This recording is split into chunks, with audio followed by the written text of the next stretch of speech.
I'd also like to talk to you about one of the big issues which is in many of the papers today. I'm sure you knew we would talk to you about this. Plenty of comment about what John Bercow said in the Commons yesterday. Has he, in his role as Speaker, overstepped the mark with what he said about Donald Trump potentially addressing the Houses of Parliament? Well, look, anyone who knows the Speaker knows that he's perfectly capable of speaking his own mind. You know, my mind is clear on this. But he's meant to be neutral, Sajid. He's meant to be neutral, is he not?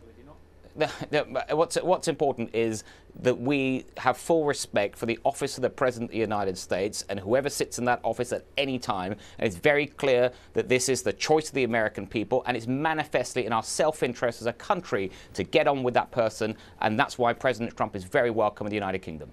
OK, so with that in mind and saying you have utmost respect for that office of the President of the United States, do you want to retract what you retweeted? I know a retweet is not an endorsement, but back in December 2015, you retweeted a statement, I can see you laughing, that you said anyone who backed Trump was certified insane. Now, that doesn't sound like respect for the office of President. I know he wasn't President at the time.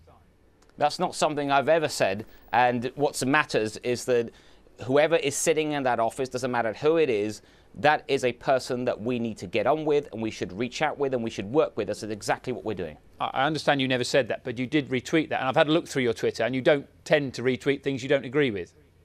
Well, yeah, I think I've made my mind very clear on this. It is absolutely in our self-interest as a country that we work with the United States. It's our most important ally.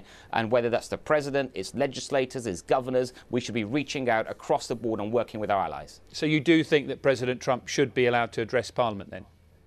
I think he should be welcome in this country. The decision about Parliament is a decision for the Speaker and the Lord Speaker. That's something the government can't get involved in. But it's very clear that we should be working with the US President and that he should be absolutely welcome to our country. OK, thank you very much for clarifying that.